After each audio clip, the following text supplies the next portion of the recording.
Good morning, good afternoon, good evening, whatever time you are listening to today's Life After Her podcast with yours truly, Nicole and Sweeney.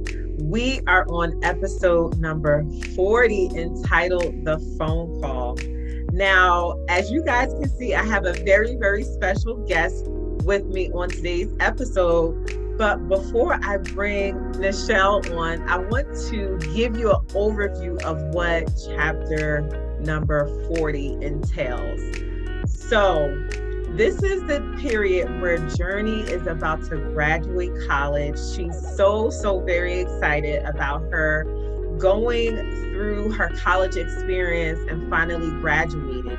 Now, it wasn't easy for Journee to get to this phase in her life because she went through a lot of loss with her brother, her mother, even some friendships, but she was so excited that she was finally able to graduate. Not only that, she had experienced a lot of, let's say, devastation with Khase. Now, what led up to this point between Khase and Journee was that they went through so many different things in their relationship that she just was so happy to finally have some joy in her life. So one day, Journee decides to call Khase to tell him the exciting news that she is graduating. She calls him up, he picks up the phone, and he tells her that he is at a birthday party. So when she says, "Oh, okay, cool," he tells her that he is also with another young lady. Yes, y'all.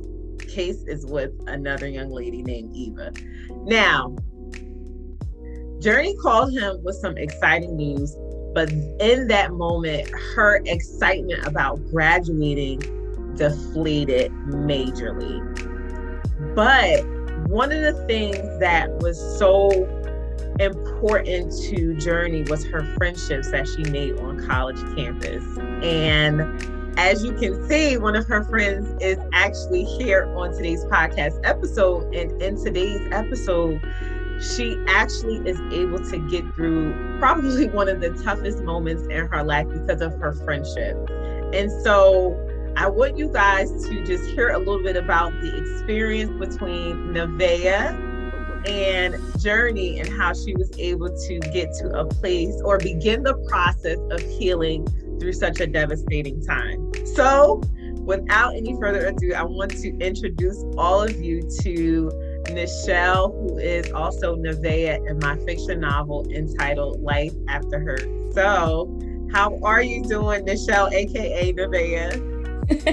Hello. Thank you so much for allowing me to be a part of this podcast. And I'm so glad you wrote the book. Yes. I learned so much. But I know we'll get into it. But thank you for having me.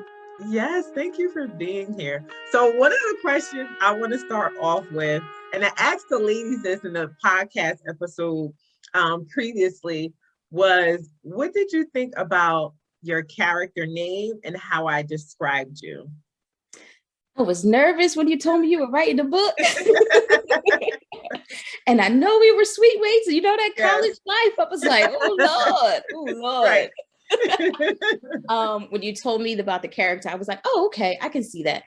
We had a lot of like intimate moments in our friendship where we went through a lot. I know we went through a lot of stuff with the other girls in general too. But because of our connection and our other relationships, we were journeying through some journeys at the same time. Yes, absolutely. Dealing with some of the same issues to a certain degree. So when I heard that was my character, I was like, okay, cool. Girl, thank you. Because I know I was cool in college, but I wasn't always the greatest person at times, you know, because we're not perfect. Right. But I was definitely honored. Absolutely honored. Yeah. So one of the things, and I mentioned this in the previous podcast episode, was that I wanted to create names that matched all of you guys' personalities. And I tried to keep the first letter of your first name. So if I was mentioning this previously, but I really tried to make it fitting to you guys and allow it to be real for our readers as well as myself, of course, because I was able to write it, but for you guys as well, because you guys played such a major, major part in my journey and my healing, and even, the experiences that I had. So I wanted to make sure I was creative with it, but it also spoke to who you were as a person. And so I'm glad you ladies liked your name. So that was really good and exciting to hear about. Yes, definitely. I was like, oh, you are a creative author and you're good at this. Yes, yes, yes, yes. So let's go right into it. One of the first questions I want to ask, because I think when you talk about life after hurt, everyone at some point in their journey will experience hurt or have experienced hurt in the past. And the most important thing I learned is that who you surround yourselves around is important to your healing process. So my first question I want to ask you is, why do you think it's important to be surrounded by positive and healthy friendships and even relationships when you are at your lowest? Why do you think that's important? Oh, being in positive, healthy relationships actually help you with your healing process. If I had any other friends besides the friends that I had at Rutgers, I probably would have coped with the pain that I was personally dealing with by sleeping around. I probably would have tried substances on campus. I probably would have just had not become a better version of myself if it wasn't for healthy women surrounding me. So that was part of even just my process of going through my healing journey, was allowing me to have friends, which we joked about, like, oh, you want me to go egg this person's house? We joked about it, but realizing, okay, we're not really going to do that because none of us really feel like catching a case too much. Right. And we knew that there were boundaries. There were boundaries to how we handled our hurt. And I feel like having a healthy community and having the healthy women around us helped us create those boundaries to properly handle those healing pains that we were dealing with. And even kind of like sharpen us, because we stay in relationships due to hurt, but it's because of something inside of us that's keeping us there. But to even deal with whatever that is that's keeping us in that relationship, and being in a healthy community will help you and focus you in on, why are you staying? What is it that they're filling a gap for that maybe God needs to fill, or maybe that person is not the person to fill that. So that healthy community allows you to see, okay, who, putting people in the right perspective and in the right place to help us heal and move forward. Absolutely. I think you said three important things to become a better person, a better version of yourself: boundaries to handling our hurt, and then focusing on why you are staying, because those, I think, are probably one of the most important things that a person can realize and reflect on when choosing to be surrounded around individuals when you are at your lowest and trying to heal. Because I think sometimes people don't know what being whole and healed looks like. So they just continue to stay in those hurtful and traumatic experiences where they don't grow. So to your point, being around healthy and positive relationships so that you become a better version of yourself, so that you know exactly what it is that is on the inside of you that needs to be healed, so you don't go back to those behavior patterns or those relationship patterns, and setting clear boundaries to become healed and whole, right? So those are very important factors to being around people when you are at your lowest. And sometimes it's because we can identify, we might not have the same hurt, but we can identify with the hurt. Oh yeah. And there's healing, and just it's weird, but there's healing in the pain. Because I can identify with your hurt, there's some ways I can help medicate that. But I have to make sure I'm medicating that in a healthy way. Because if I'm not, then I might tell you to medicate in some ways that aren't healthy. Yeah, absolutely. So speaking of healthy ways, what are some healthy ways do you think people should begin to heal, right? Because they know they need healing, they know they need to become a better version of themselves, but sometimes people do not know the practical steps of becoming whole. They think it's so far away from who they are or the version of themselves that they see that they don't even know the steps to begin to take to become healed and whole. So what are some healthy ways, some practical ways? Wow, that's a big question. um, I would start first with identifying what this area, whether it's a person, whether it's a job, what are they feeling? Um, if they're not feeling something that's adding to your purpose, but feeling a void that needs to be handled, like identify what it is that they're feeling. Is it loneliness? Is it fear? Is it like if you take pride in your job, like is it that they're feeling that sense of pride? And without that person or that thing, can you be whole without it? And if you feel Mm, that you can't be whole without it, then that's where you start.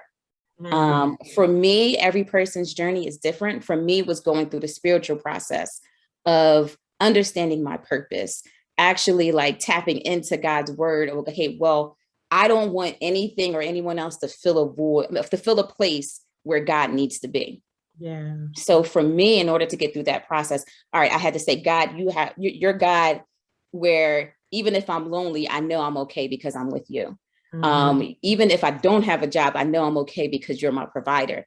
And really allowing God to be God and not letting relationships be our God, not letting jobs be our God, not letting kids be our God, because so many other things can fill the gap that will never ever sufficiently give to you what it needs to give you. Mm, So for me, the first step is putting God in place where he needs to be. And then when he's there, then beginning to journey and just trust him in the process. Trust him to find your mate. Trusting him. And it's easier said than done. But really just trusting God to walk with you in this journey, so that he can show you even more of you, what he's called you to do, what he's designed you to do. And he can create those people, create those jobs, everything that needs to be in place for you to fulfill your purpose. So for me was, again, like God, but pursuing purpose. Through pursuing purpose, I was able to find out who needed to be the one that's filling my cup and who didn't need to be. That was where I was like, okay, well, that person was cool. You know, they might've did some things I wasn't really cool, but that's okay because they weren't supposed to be the person for me to fill my cup. So with that, after I understood my purpose even more, so I have to give a shout out to Rev, because you know that he was a big part of our purpose. Yes. Where I had this like, oh my goodness, I don't know if you would call it like a parting sea moment.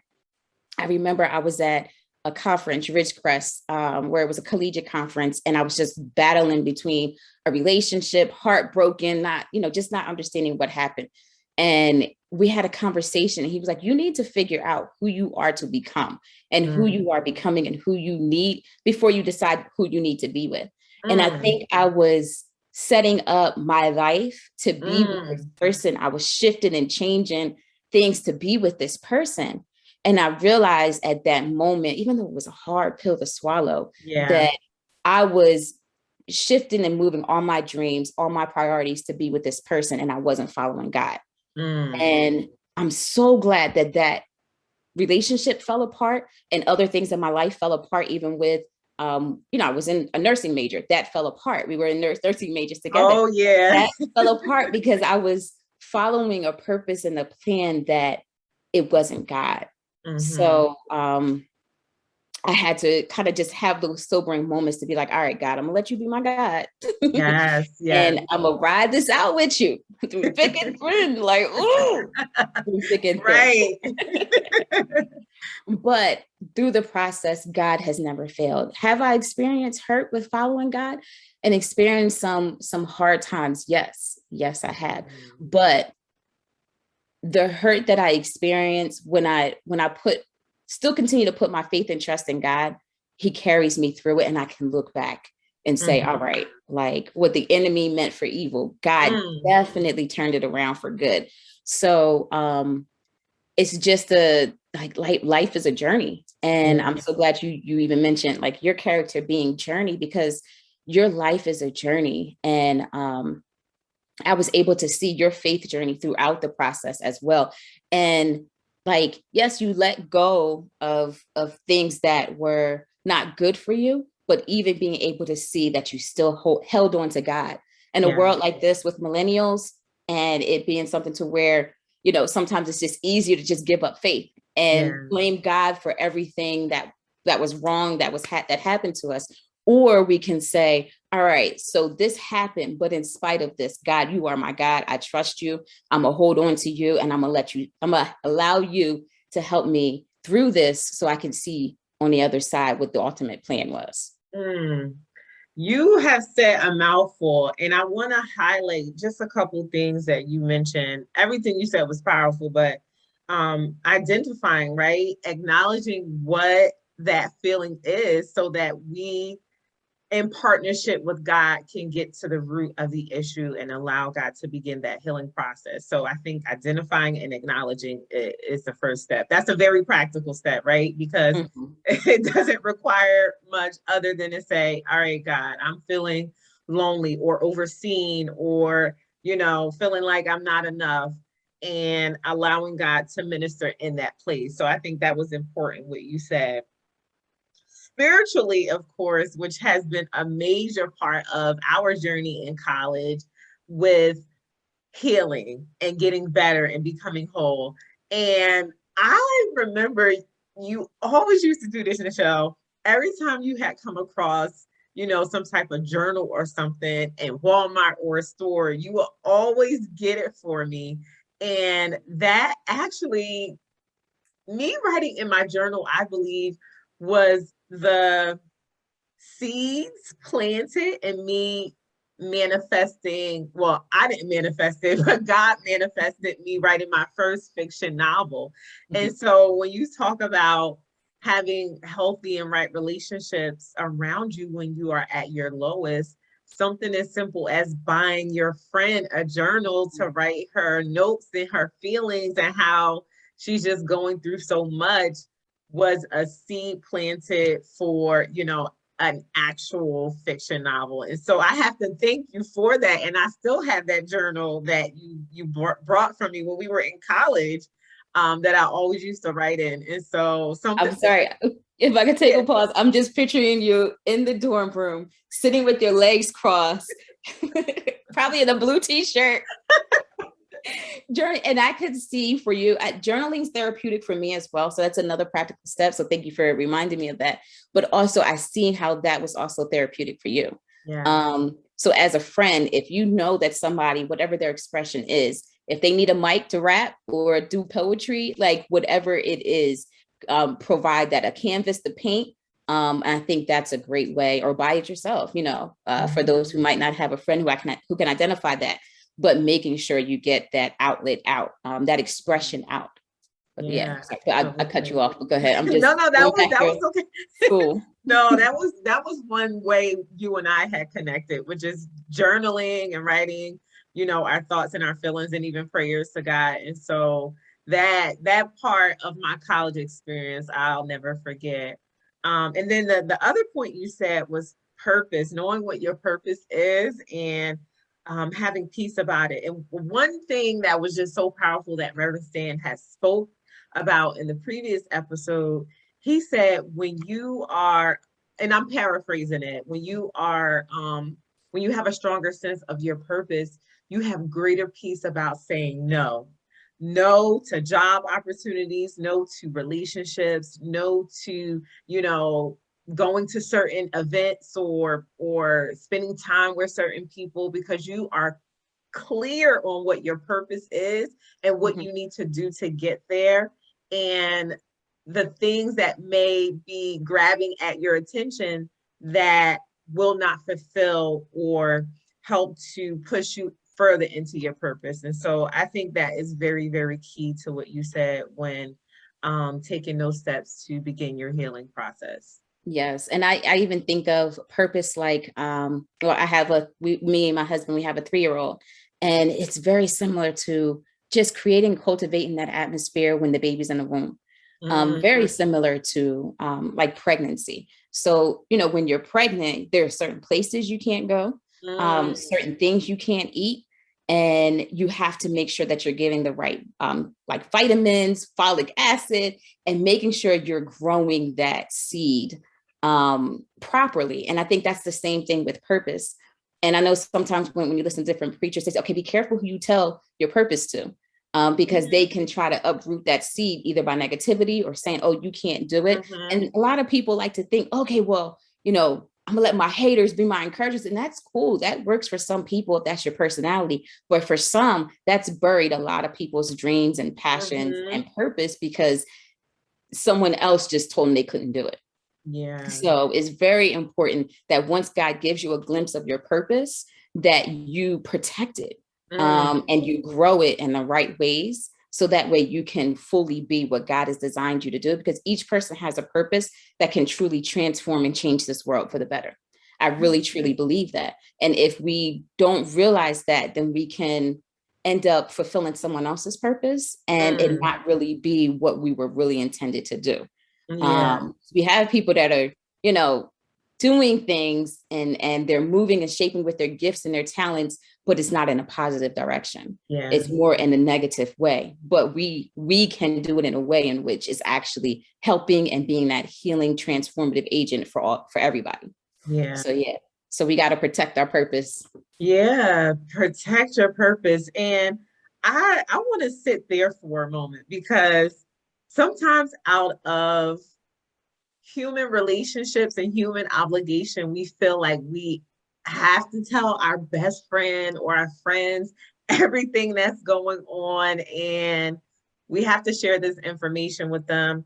And I know for myself, I didn't really tell anybody that I was writing my fiction novel until after I had completed my manuscript. So when you talk about protecting your purpose, that is a real thing. And in the comparison of pregnancy, like how you just don't go to certain places or you don't eat certain things because you have a child growing inside of you, and you'll do anything in your power to protect your baby. And I know it can be a little difficult when it comes to a purpose you aren't actually physically seeing grow inside of you. So we tend not to take it as serious.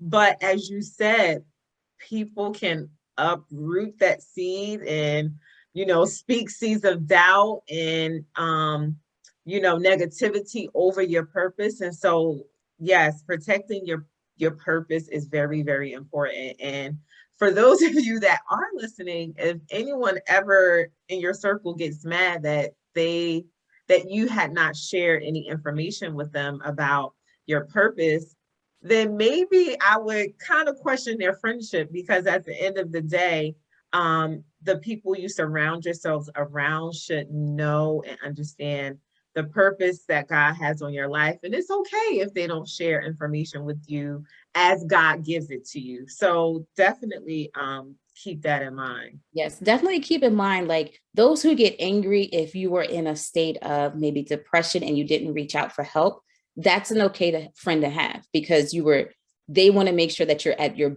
best self. So if they get angry because you didn't tell them that, hey, I was really going through, and and they're like, okay, why didn't you call me? Sometimes we might be going through so much hurt that you just can't, but make sure you get to a place where you are reaching out to community. But if it's something where somebody does, do something phenomenal and they're growing and they're about to do something great.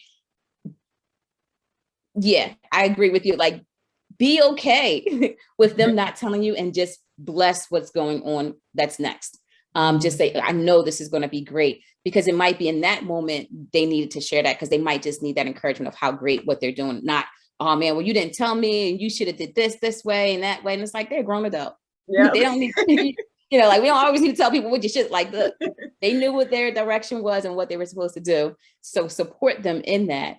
And just, continue to be a blessing to them and encourage and continue to move forward. So, yeah. So I completely agree. Sometimes you got to keep a hold on it, but sometimes it's good to kind of, if you're struggling, to kind of process and talk to some people about some things. Absolutely. Okay, so our next question, I think all of us have been in a space where we were experiencing our own hurt while trying to support a friend through their hurt. And I think that probably was one of the most beautiful experiences that we all had within each other and for each other, because we all had our own stories, our own journey, and we were going through different things, but we were able to really lean on each other without any doubt, with knowing that we would be there for each other. So my question to you is, what were some of the things you did in order to sustain your own healing while trying to support and encourage your friend's healing process? Brownies and ice cream. Fellowship. Yes. Because sometimes when you're so hurt, that song that comes to mind, if I can't say a word, I'll just wave a hand, and it might have a brownie in one hand and some ice cream in the other. So there were some times where I had enough strength to maybe say something that could help, but sometimes I was dealing with so much hurt that I just didn't have words to say, and I would just sit there and I'd be like, "Hey, I want to get me some wings. You want to get some wings?" Yes. So it's a problem. Like me and food, it's a problem. It's gonna be okay. Right. But I think just being able to do, I remember working out with other, one of my roommates. So just trying to do positive things, like good things that add to us. And some of the things that I did personally was, I was so busy doing stuff. I was involved in a lot, and that was great because it allowed me to it allowed me to be distracted in ways that I needed to be, because kind of like sitting in the dorm room sometimes. I remember one time I just almost had like this, like, I don't know, I won't call it a psychotic break, but it was just this moment where it was like, I can't take it. I can't deal. I can't be in these four walls. I'm feeling suffocated. It's too much pain that I'm holding right now. So last minute, there happened to be a missions trip or something that the LBM was going on. So I was like, all right, I'm going to go. So I went, but I don't even think you all knew the weight and the heaviness that I was feeling, but I knew that I just couldn't be there. The walls were closing in, and I just decided to go on that trip. And I was kind of like off to my side, like off to the side and very distant.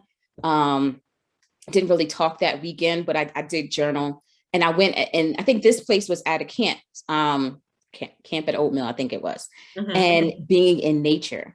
So for me, I'm learning that whenever life and pressure gets to the point where it's just too much to handle, I'm learning now after like 30 plus years and some. What, you said 20 plus? Oh, okay. Black belt crack. Right. After like, I'm realizing that sometimes I need that time to get away. If it's just 3 days, I need to either just get away in nature, just to kind of remove myself from the environment that I'm in, to get a clear mind, to get focused on some things, and to hear from God. So sometimes it's like, we get concerned when people want to be by themselves and be alone, but sometimes it's very healthy. And for me, I'm learning to be okay with that's a healthy therapeutic process for me, especially when I go through different transitions and different breaks in life, being out in nature, journaling. I'm not a hiker. I already told you I like a lot of foods that kind of keeps me way down. But I do like to kind of sit by some water, some streams of water. I like to journal, and just finding those things that you like to do, to help you through those process and times, and then never negating the power of community, healthy community. Because again, I told you I could be doing some other stuff. Right. But I remember, oh my goodness, like even just connecting with my Philly friends from church, And we would sit, have a sleepover, and we would just sing songs. Now, some of it would be R&B songs returned into gospel. Some of it would just be straight R&B. Some of it would be gospel. It would be a good mix. But being in community, singing together, talking together, venting a little bit, but then coming back to whatever we need to be focusing on, I think would be those things. So if I could say, find out what it is that's unique to you that helps rejuvenate, replenish, and restore you, because it's different for other people. For some, it might actually be, taking a run or a jog, which I'm pretty sure Reverend Stan would love if we did, or ride a bike. Right. But for some, it might be, and it's okay not to like overindulge, but get yourself that brownie. Like if that's chocolate that kind of helps you through a moment of some ice cream, it's okay. Repent later, exercise, burn it off, but get yourself through, sis. Get yourself through. And then reaching out to a community of sisters, and sometimes a community of brotherhood, because they can give you insight, and even like those kind of like, ooh, you had to say it that way? Like, right. Can you soften that? Right, but, right. Like the community of brothers that I've had that just journeyed with me through some relationship dynamics that helped me to see like, oh, okay, like that hurt the way you said it, but you're right. Like I believe there's a comment in the book where I say to you, like, you just have to figure out if you still like want to keep hurting this way. If you want them, and I got that from someone who was a brother who said to me when I was going through a relationship, like, okay, well, people only allow you to feel what you let them feel, like what you let them allow you to feel. Yes. So you keep giving them that power and they can continue to hurt you. But if you don't give them that power, then they won't hurt you anymore. So it was one of those like, I don't really like listening to you. Like really, you just had to say it, huh? I guess you're kind of right. But I appreciate it now because I'm like, oh, now I know how to tell people how to treat me and how to respect me. And then if I do feel something, then I know how to go back to what I'm feeling and work through that with somebody to make sure that they know, oh no, you can't treat me that way. So yeah. Yeah, I think, as you were talking about processing events that go on in a relationship and how you had a brotherhood that helped give you the real, raw dog information about what it was. And I think for women, we tend not to go to men when it comes to I would say just any type of advice, specifically relationship advice. And we're not going to go too far off to the left on this topic, but I really do believe that women should have some type of brother, or whether it's someone in their family or a coworker or a really good friend, a platonic friend, where they could share their relationship experiences with a guy, because I feel like men know men. And of course, you definitely have to go through some type of screening process with who you are asking advice from, because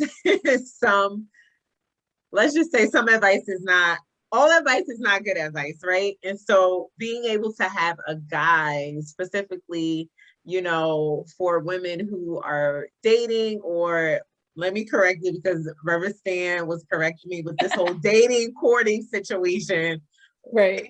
Anybody you're courting, it's good to have a young man in your life who will give you the honest answer to what you're asking. And again, I'll always say this: men know men. So I just wanted to say that. Yes. Like, we know how to be a woman, and we can trust men that they know how to be men. Yeah. So I remember having conversations growing up with my dad. So I love my dad. I am a daddy's girl, like, yeah, through and through. I am. I'm not, not ashamed to admit that. So whenever I was in certain relationships, I would ask my dad certain questions. And of course, I'm baby girl. So he's kind of like, we're going to have certain questions with you, but hey, I'll have these questions. And I do remember, and I'm not trying to like stake claim for, like certain, like this was my journey, right? My experience. So I remember being in a relationship and my dad just couldn't understand it. So for me, I know he's very discerning, but when he says things, I just don't want to believe it. So with this particular relationship I was in, he was like, okay, I don't get it. I don't understand why you're in this relationship. Um, you basically, he was saying you can do better. But I was like, Dad, I just need you to be affirming. I need you to say that you approve, and I need to say that you're cool with it. But he wasn't, and he wouldn't say that. So he's mad consistent. Like, he will not say something and approve of if he don't approve. I respect that now. But then I was like, man, you tripping. Why don't you just love him like I love him? Right. Trying to force him. Right. So my dad was like, look, you're going to do what you're going to do. You're probably going to listen to me. You probably not, but don't give yourself fully to this man. So I was like, okay, I can at least somewhat honor that. Now I'm intending to marry this person. And I was like, well, if I get married, then I'm okay. So, I'll at least, keep it together until I get married. And then Daddy, you just gonna have to fall suit because God honors this and you've got to honor this. So anyway, long story short, God shut that relationship completely down. But I am just so grateful that my dad talked to me. And we had these conversations, even though it was tough. I'm so glad, like, I might not have always listened, but I'm glad he gave me the space to talk to him about it. I was even debating about talking to somebody when I was young, like before, like still in high school, before, actually kind of maybe a little bit before high school. I met somebody at this, like, how you get those little side temporary gigs. And I was like, Dad, I don't know. Should I start dating this person? And he's like, well, what is he talking about? Well, what do y'all talk about? Stuff. Okay. So what kind of stuff? Stuff like TV stuff. And I don't know how we ended up getting to the point and what we were actually talking about. Like, my story. So I'm like, dude's trying to know how many people and all this other stuff. So he's like, look, if that's what he's talking about and focusing on, you don't need to talk about it. Like, you don't need to talk to him.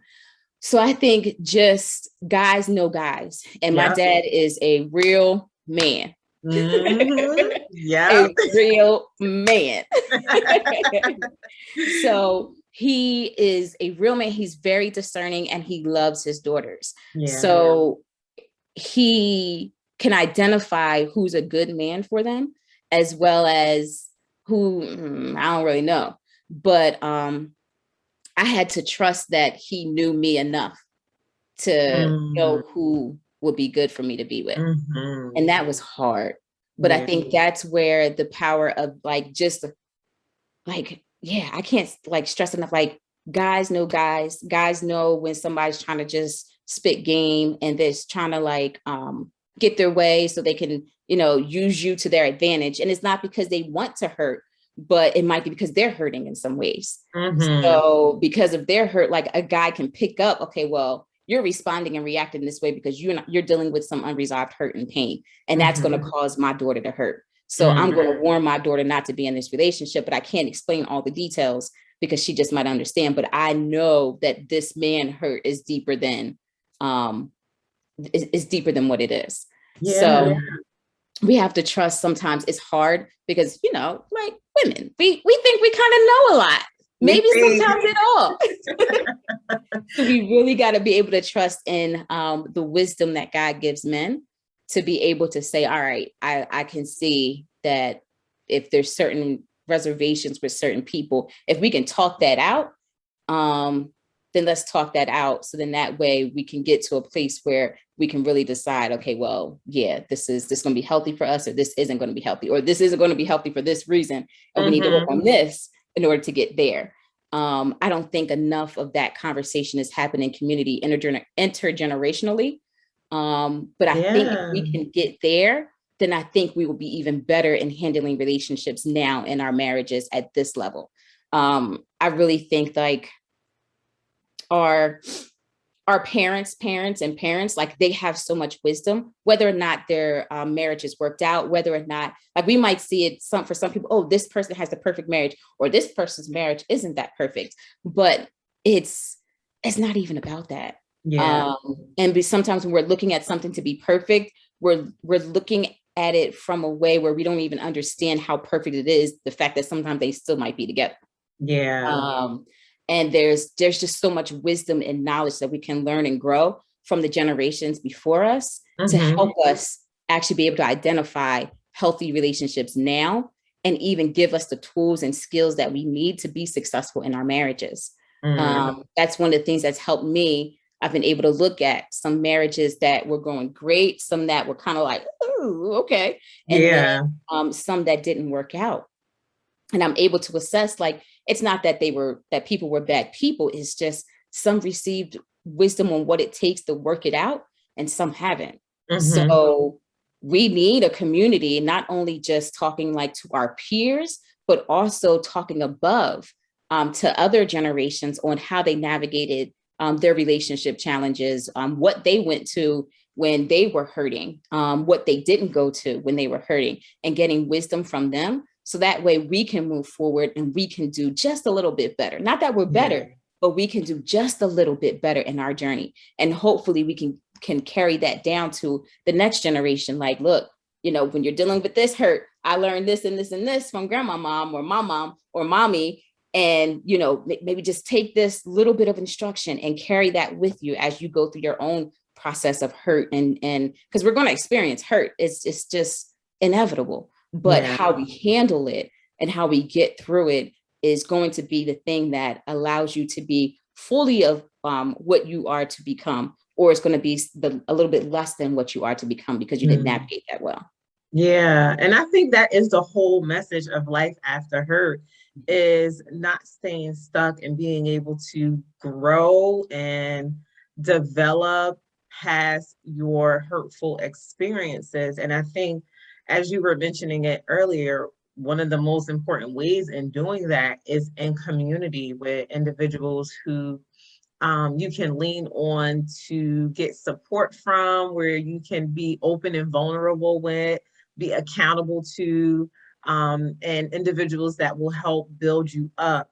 But I think you said so many great things, but talking to individuals that are like our elders, so who may have been through more experiences than more than us, or just having that wisdom. And you were talking about your dad and how you have such a great relationship with him, and that is so wonderful. But my prayer is for young women who may not have a father figure in their lives or have a healthy relationship with their dad, that God would provide them with a father-like figure, or even a mentor in their lives where they can go to talk about, their courting process or their courting phases with the men that they, are interested in, so that they can, as you said, identify healthy relationships now, right? Because some of the women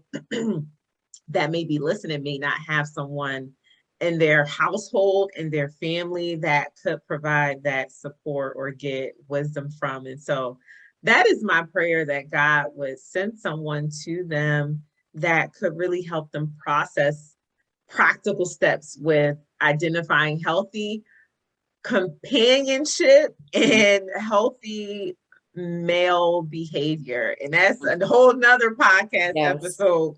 But being able to identify behaviors, not only for men, women as well, because it's a two-way street, right? Like, men aren't the only ones that are manipulating and being deceptive or not being honest and upfront.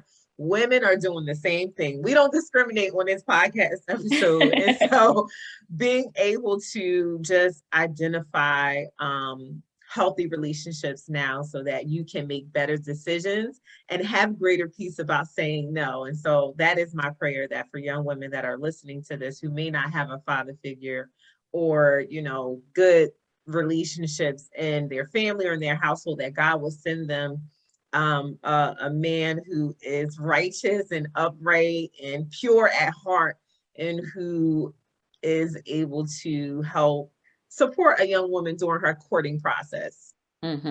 Yes, I definitely agree, and I'll be continue to keep that in prayer, because it's needed. It helps to have someone that can truly be that shepherd for you in this process. Yeah. So sometimes if you can't find a male, not sometimes, some females can do that as well. Yeah. But a man knows a man. A man knows a man. Men know men. So, because I don't want people to feel as if they don't have a man to do that for them, that they are lacking in any way. Yeah. Because God will provide you exactly what you need, that insight and that person to help you in that journey as you walk or move towards, relationships, if that's the route that you choose. Absolutely. Absolutely. So we are talking about healing and the process of healing and all it takes to heal. And we all know it is a very daunting process. It makes you look at yourself in the mirror and say, these are the things that may have hurt you or even your flaws. And how do I even begin to process this healing? So we know the one side of healing. It's very daunting and it's a lot.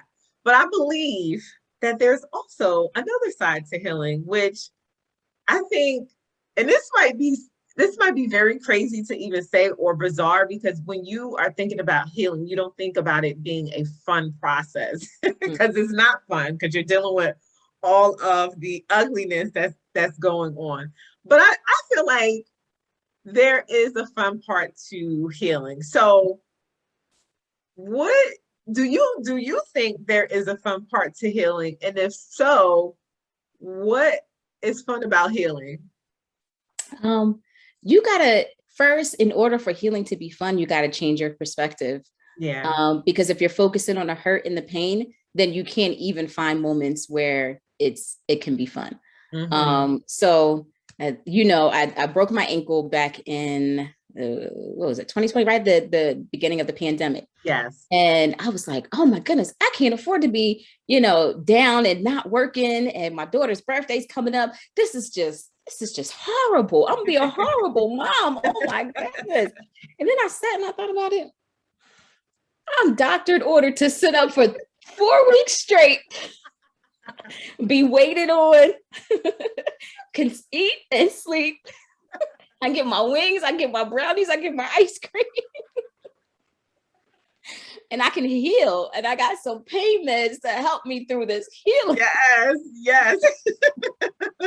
So I think first is perspective. Like when you're hurt, you will heal. The body is designed to heal itself. You will heal. You got to do the work to heal. Yep. But you will heal. And then just make it fun. We experienced some things in Texas where it felt like the world was just kind of like just snatched from us, in a sense. It kind of like took our breath away with just how things were happening back to back to back. And then we were like, you know what, God, we're gonna fall back. We cried out, we've hollered, we did everything that we can to express that we are not okay with this season. And now we just gonna heal. We took a time out. We didn't tell everybody what we was going through completely. We watched a comedy. We watched what is it? Michael Jr., the comedian, Christian comedian. We listened to Kevin Hart, comedian, and we just listened to comedy. We listened to Joel Osteen, Bishop Jakes. We listened to Transformation Church. Cannot think of his name. Michael Todd. Yes, Michael Todd. Like we just filled ourselves with like things that would uplift us, encourage us, but also we just decided to just laugh. Sometimes stuff just gets so bad that you just gotta be like, all right, God, like if it's this bad right here, I know you're gonna bring us through. So now I get to the point where it seems like stuff hits the fan and life is just like, oh, really, this for real? I get to my corner and I just laugh because I know on the other side, there is something greater coming, because the enemy's trying to shake us and trying to move us and shift us to get us to abort what he's working in us. And it will only not happen if we decide, okay, we're not going to do what we're doing. But I'm like, oh, like whenever I start seeing stuff get a little funny and shaky and it makes me want to run, that's when I start like, oh, okay, let me go Right. put some jam music But just like in the cafeteria, when I see you, like you about to graduate, Yeah. yeah, about that WAP thing. So I might do a little like this. And you gotta dance, you gotta find joy in the midst of the struggle and the pain, because the hurt will not last always. You will get through it. You will overcome it. And whatever you think was the worst season in your life, keep living. You're going to find another mountain or another valley where you're going to be like, oh, this is the worst season, when I thought that was the worst season. But that season will tell you that you can get through this season because you got through that season. So one of the things that I love about journaling is that I write down all my emotions. I write down my anger with God if I'm angry with God. I write down my anger with people. Yes, if I'm angry. But they serve as my altar. So in the Bible, there's always a moment where people will go back to an altar, a point of remembrance of what God brought them through or a season that they were in. So my journaling is my altar, where I go back and I'm like, oh man, I was going to the throne room for this situation. And I look back and I'm like one particular thing. So speaking about hurt and just not understanding what God's doing in a moment, we experienced a miscarriage. And with that, I cried out. I was like, I don't understand what's going. Doctor told us, hey, it wasn't going to work. And with that, I'm still believing and I'm praying. God, I believed and I prayed that you would still restore it. And it didn't happen. But I looked back at that journal entry and my hurt and my pain. And now I look back at, oh man, how am I going to be able to buy these school uniforms for my daughter? Listen. Provide. Yes. Yes. We need the financial blessing to take care of this blessing that you gave us. Yes. But that's just a reminder that you will go through hurt, but God will always restore, always redeem. And it might not be in the way you wanted it to happen, but it will happen. And and just honor the blessing in the way he has it happen.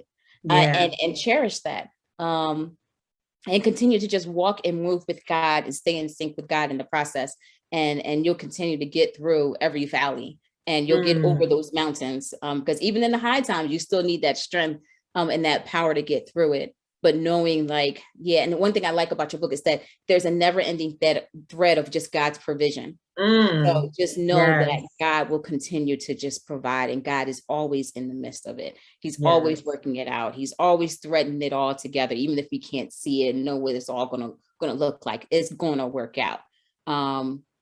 So I know that was a long answer to us. No, but find your way to laugh, find your way for joy, find your way to peace. And find your way for God to sustain you if in that time too. And you'll get through it. I think having hope and knowing that you'll get through it. One thing my husband always says is, man, like God wouldn't bring us through all this and then just leave us here. I'm a firm believer. And even when I can't believe it myself, I'm like, all right, God, well, I'm gonna believe in his faith right now. Because my faith is a little low. Low. But having that community and support, whether it is a spouse or a friend, if there is someone that just has a little bit like more hope or just a little bit more, not to the point where it's like they're pushing you to get out of your season. If they let you kind of be there, because sometimes you need to kind of go through the process, feel it. But if they're just saying, all right, I'm just going to show you that it's going to get better. It's just being that person.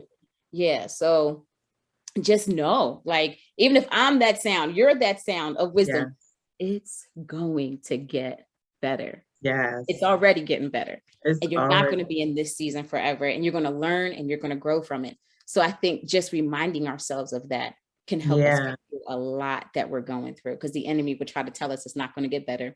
It's the worst situation that you've ever experienced. You might as well just give up now, which I've dealt with. And I've never dealt with hearing the enemy so clear to end my life until I've dealt with some things. And I was like, Jesus, that's the devil.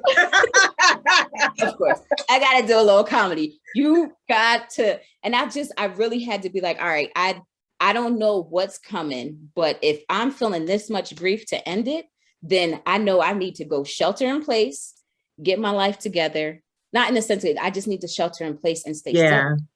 I need to stay still, because if my mind is telling me to do something that's going to abort everything, then that's a problem. So I need to, call a support system. Hey, pray me through. Hey, change my mind and my thinking, put on some different music, instead of doing the slow jams of I'm going down. Lord, lift us up where we belong. Like you've just got to you got to fight in that way to get you through it. And I'm just grateful that God just surrounds you with the right people. And sometimes you got to go out and get those people to get you through it.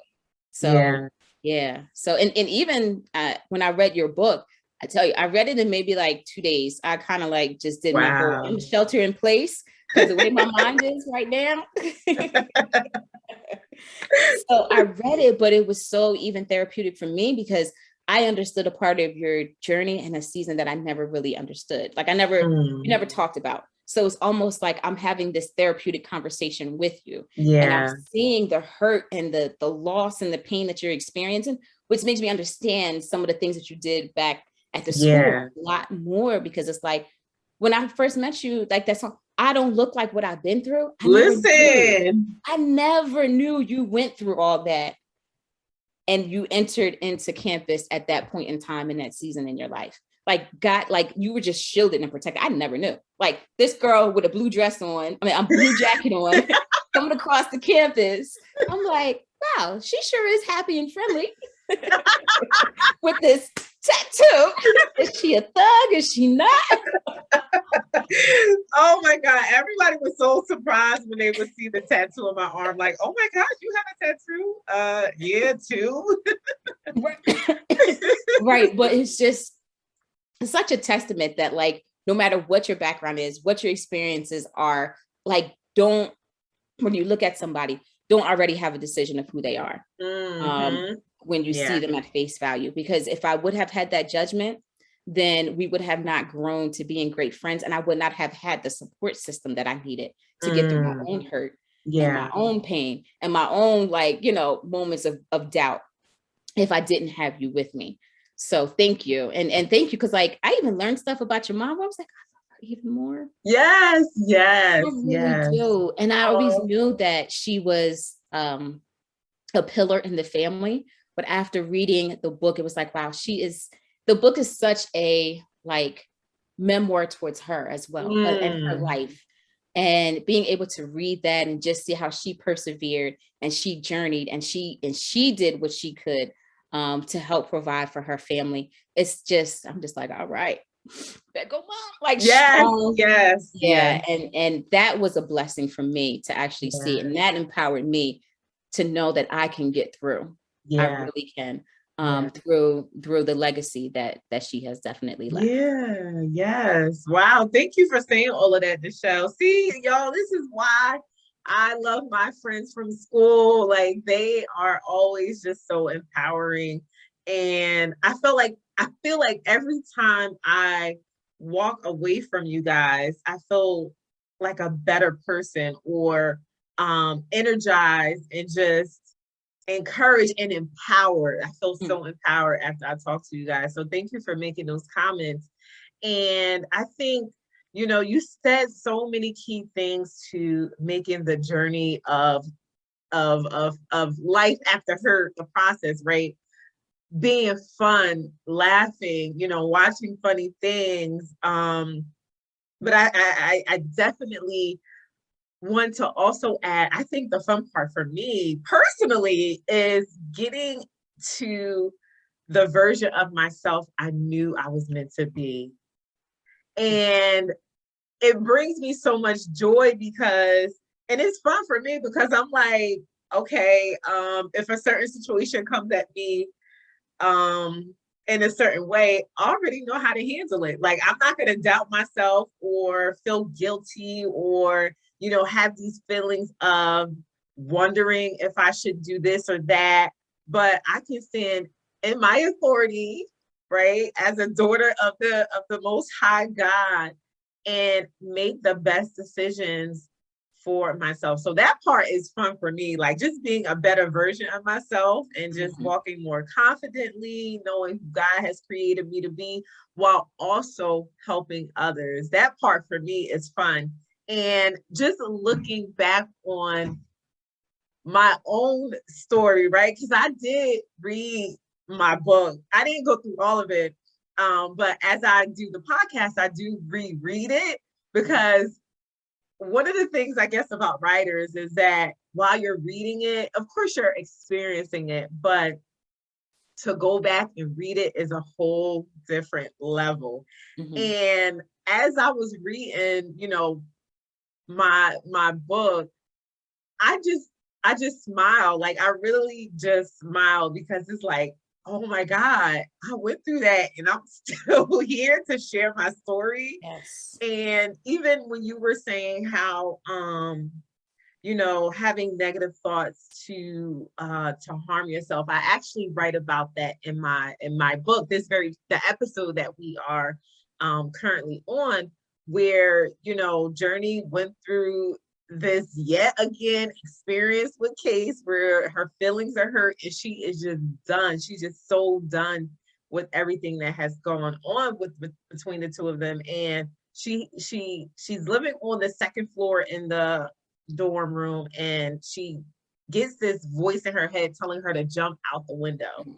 And that was a real moment for me, where I just was so done, and I felt like I didn't have any answers on what to do.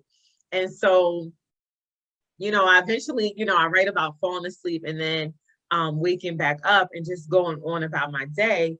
But again, the fun part for me is that I'm such a better version of what I used to be. I'm still the same Nicole, I'm not not any different, but God has just, shaped and molded me into a better version of myself. And so, to the listeners who are going through a healing process, the process may not be fun, but hang in there, because the version of yourself you are about to see, you are gonna be so proud of yourself and so in love with who God is creating you to be, that you're going to be more confident, you're going to be more sure of who you are, you are going to be more positive and even resilient, and knowing that whatever you face in the future, you'll be able to get through. So there are fun parts of healing, right? There are fun parts of If healing. you can't see, you got to find it. Yeah, look, exactly. You got to find it some way, somehow. Yeah. Yeah. And oh my goodness. So I'm just thinking of just us in the school, like in the dorm room, going through some Yes. oh my. So Yeah. go get your chocolate, girl. Yes. Yes. Yeah. Absolutely. And I have to say, it's been an honor to see, when I heard about the book, I was like, yo, this is great. And then I read it, I was like, oh my gosh, girl, such a great author. I never knew that you could write so well until I actually read the book. Academic writing is just a little different than narrative writing. So it was like, wow, I have a friend who is a phenomenal author. You are a great writer. So I know this won't be your first book. So I want to continue to encourage you, because even as you were talking about during your hurt process, we've seen you kind of in some phases during it, but being able to see you blossom in this season. And I'm so glad that when you were in that moment that you decided not to jump, that you decided not to do something destructive, because you went through the process to heal. And now you're able to help other women go through the process of healing. And I think that is harder than just ending it. If I'll be honest, it's so much harder to go through the process. So thank you for going through the process. Thank you for healing through it. Thank you for showing us as women, and even encourage other people who aren't even men, just people that when you deal with loss and grief and just hurt, you can come on the other side. You can get better. And you will get better. And that you are the best version of yourself if you allow yourself to go through the process. Yes. Yes. Thank you for saying that. Yes, that's what the whole message is about. Life after hurt, that God doesn't want us to stay stuck or even end it. He has more for us, and there's always more blessings that he wants to give us and show us. So thank you for acknowledging that. You know, writing this book, I'm like, it was such a vulnerable place for me, but I'm glad I was able to do so, and that, you know, you were blessed by it. So I thank you for your comments. Thank you. So next question. This is one of the final questions, and then we'll be wrapping up. What does life after hurt personally mean for you? Wow. I asked the girls this yesterday, and it was like dead silence for like a good 5 to 10 seconds. So it's a heavy question. I think life after hurt, knowing that there's a life after means that you will recover. Yeah. You will recover what you think was lost. Because sometimes we think we lose some things in a season when we actually just gain more of ourselves, more of our voice, more of our power, more of our peace. It means that what you like, if it was a loved one that lost, like, you know, that you lost, there's always something that they leave with us. And we don't know what it is that they leave with us because we just feel their presence gone. But we also gain a part of like their spirit in a sense. And yeah, so I think that the main thing is that we recover, and that we have the power and the strength to move forward, and that the body heals itself. Yes, the body Like heals. we are designed to heal. And I think sometimes we think that when we're so broken that we can't ever heal from this pain or this traumatic event, but we are actually designed to heal. So in knowing that, it's just allowing yourself to go through that healing process, because there's still life after you've been hurt. I know that's the title of your book, but like it's just a reminder that recovery is here, and that life still goes on. Yeah, But not in a sense of we just live with our pain and our hurt, but it's a like, oh, we recover, we restore, we are redeemed. Yeah. To a better version, not just merely existing or, you know, sustaining, but God wants us to thrive. He wants us to live in abundance. And so you're absolutely right when it comes to healing and recovery. That's not the end for, you know, us. God wants to give us even more than what we can think of. And so you're definitely spot on with that. Yes, I have learned through different times of being hurt. I think the main thing that helps me through getting over that hurdle and letting go of the hurt is the revelation that I can get in the midst of that hurting season.